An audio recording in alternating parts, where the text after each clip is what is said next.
আসসালামু আলাইকুম। আমি আছি সৌদি আরবের রাজধানী রিয়াদে। আর রিয়াদের রাস্তাগুলাতে যখন আমি চলাফেরা করি, তখন অনেক কিছুই ভাবি যে তারা কোথায় আছে আর আমরা কোথায় আছি। এই যে দেখেন ছবিটা, এটা হলো Google ম্যাপ থেকে স্ক্রিনশট নেওয়া একটা মহল্লার ছবি। আর এই ছবিগুলাতে যে কালো, কালো দাগগুলা দেখতেছেন, তো এইগুলা হইলো এই যে এলাকার মেইন রোডগুলা যেগুলা ৪ থেকে ৬ লেনের হয়ে থাকে বা আর এর চেয়ে বেশিও হয়ে থাকে।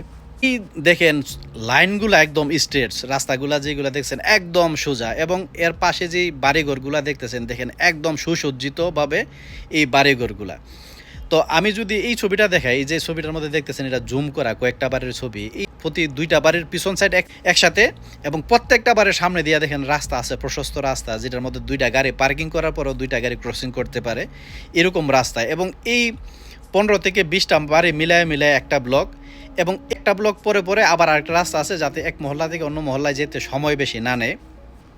এবং এরকম অনেকগুলা ব্লক মিলায়া একটা মেইন রোড আছে এই এলাকার মধ্যে।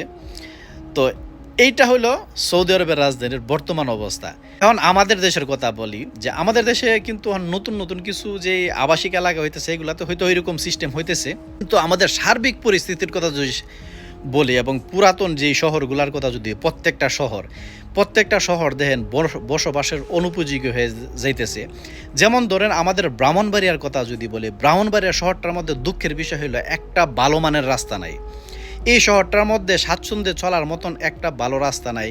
দেখবেন যে এই চিপাগুলি এইগুলোর মধ্যে রিক্সা একটার পিছনে একটা, একটার উপর আরেকটা। এবং আমাদের যে শহরগুলাতে যারা আপনার পৌরসভার দায়িত্বে থাকে বা এইগুলা চেয়ারগুলাতে বসে, তাদের যে কি কাজ আমার মনে হয় তারা সেইটাই ভুলা যায় চেয়ারে বসার পরে।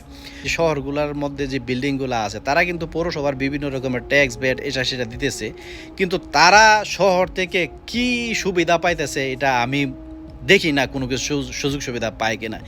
একটা ময়লা নেবে, ময়লা পর্যন্ত তারা নিয়মিত নেয় না। এরপরে কি হয়, এই ময়লা যেখানে সেখানে রাস্তাঘাটে ড্রেনে সেখানে ফালাইতেছে।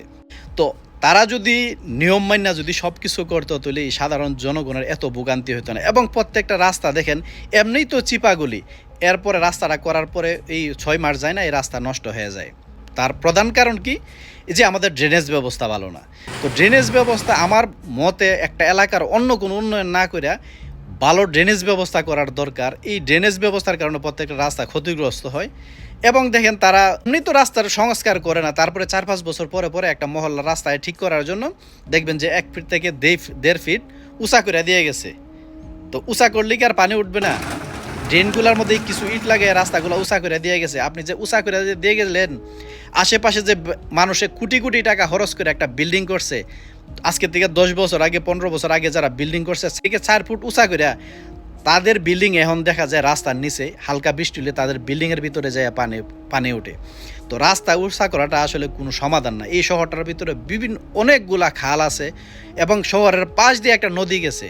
তো আমাদের যদি ড্রেনেজ ব্যবস্থা যদি এত সুবিধা থাকার পরে ভালো না হয়, তাইলে আর কোন দেশের ড্রেনেজ ব্যবস্থা ভালো হইব?